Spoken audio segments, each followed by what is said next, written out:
So we're going to talk decluttering, which is the perfect time of year to do it because the seasons are changing, so it's all part of that. And I'm getting quite a lot of people asking about how to kind of the best way to declutter. So here goes.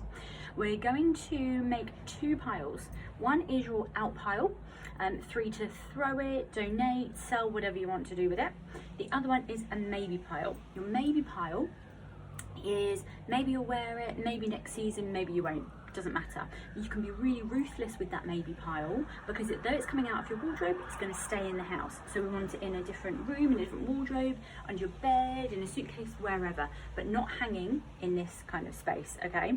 And with your maybe pile, basically how it works is you revisit it after maybe 3 months or 6 months, and if you keep revisiting it, it's got the same pieces and you never want to put them in your wardrobe, you're free to throw them, yeah?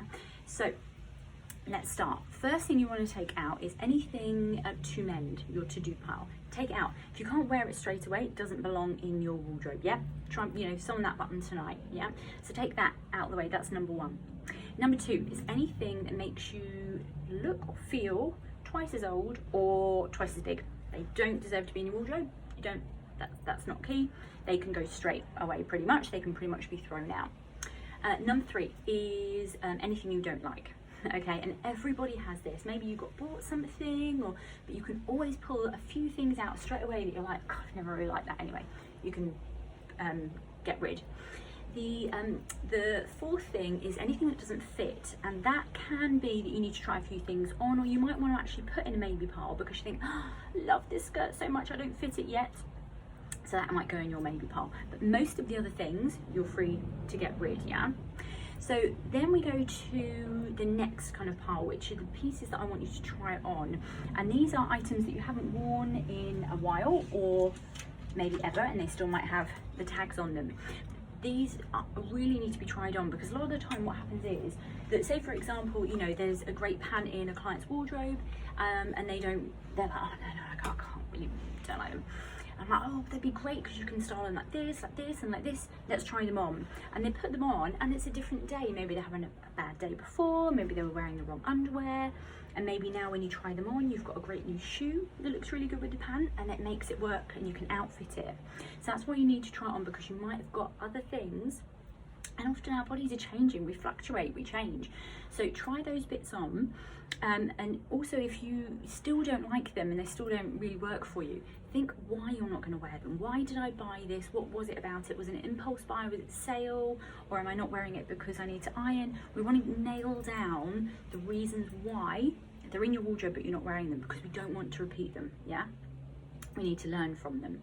And the 6th thing is multiples of something. I often have clients that have a kind of skirt section. They've got 5 pencil skirts, or 5 black pencil skirts, all doing the same job, all kind of corporate pencil skirts.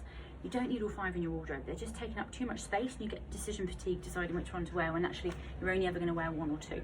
So keep 2 in your wardrobe, put the other 3 in your maybe pile, and then when those 2 have worn out, they split, whatever, put your maybe pile and get the next one out of the 3 and put that as your replacement. So your maybe pile actually acts as if you were going to the shops to buy your next version of it. You've already got it there, yeah? It feels new again. So number 7 is seasonally rotating your pieces. So you can take them out soon, or like, your high summer pieces. So little kind of strappy summer pieces, they can go, and that space that you've made in your wardrobe, your winter will fit into your winter items, yeah? And although this saves space, the other reason I suggest to do it is because if all through the summer you have to get through all your winter stuff to get to the summer stuff, you're looking at all that winter stuff every day, day after day, and you get bored of it. So by the time winter comes, you're like, I feel like I need new clothes because you've already seen it. So I'm actually really excited now because soon I'll be bringing my true winter pieces out and they'll feel new to me again because I haven't seen them for such a long time. So it's a great way to kind of add newness to your wardrobe as well as save space. So the next lot of pieces are things that, although I've probably made it quite easy, sound quite easy of what to get rid of and throw away or put in your maybe pile, there's always those things you're like, oh, I don't know whether to get rid of this, I don't know whether to. So there's 6 key factors that I always say to look at when you're thinking about what to keep Okay, so number one is any sentimental pieces. Okay, if you're not going to wear that sentimental blouse, it doesn't belong in your functional wardrobe. Take it out, put it in your maybe pile. Number two is any plain items. This is such a key area. So anything, I have so many clients that are that email me going, Kim, I've just cleared out my wardrobe and now I've got no outfits because I've mocondoed it, and she said anything that, you know, brings me joy to keep, which is great, but I've now got nothing to wear with it. And I hear this all the time, honestly. And so anything, you know, like a plain little cami, that might not overly bring you joy, but it's going to go with so many things. I mean, it looks great with my pants, actually. It's going to go with so many things. So these are the key outfit builders and layering pieces that we need to keep in our wardrobe all year round. But a lot of people throw out, if they're maricondoed, their wardrobe. These are key essential building blocks, yeah? If you don't have these, a wardrobe and dressing is really, really difficult, so definitely keep those in. And anything that fits you really well to keep in, because if something does flatter you and you just can't get rid of it, maybe it just needs to rest for a little while, maybe it doesn't feel seasonally quite right, but keep hold of it. Next one, number four, is anything black, particularly like, you know, vintage pieces personally I've got. They're never going to date, they always look great, so keep black pieces in. If you're not sure, if you've got a black jacket for example, I'd say to keep hold of it, but maybe just pop that in your maybe pile. Any elevated fabrics, number five, elevated fabrics, leather, sequins, they're always going to look glam, they're always going to look premium, so keep hold of them as well, because you've got to think about, if you're throwing any of these items out, what's the cost to you financially and energy wise and time in replacing them, yeah? And that's why maybe pile is great, because that can be your buffer. And number six, in terms of what to keep, are short dresses. You might think what you're going to do with them, but short dresses that might feel a bit too short, we'll talk about those another time actually, but that's another thing to kind of keep in, yeah? So voila, basically you should now have a beautiful wardrobe full of items you do bring you joy, but also key outfit builders.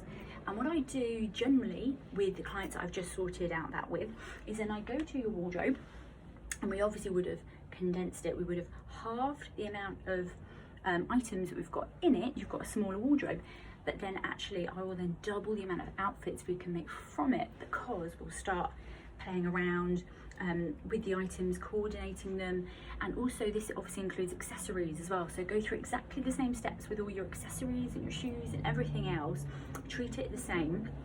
But normally that's what I would do. I'd then come up with maybe 60, 70 or 80 new outfits from what you really enjoy wearing. And the great thing is you can see what you've got, because you've got rid of all that other stuff, okay?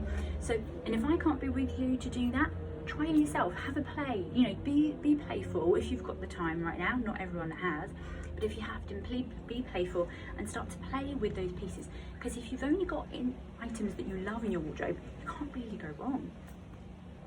Enjoy.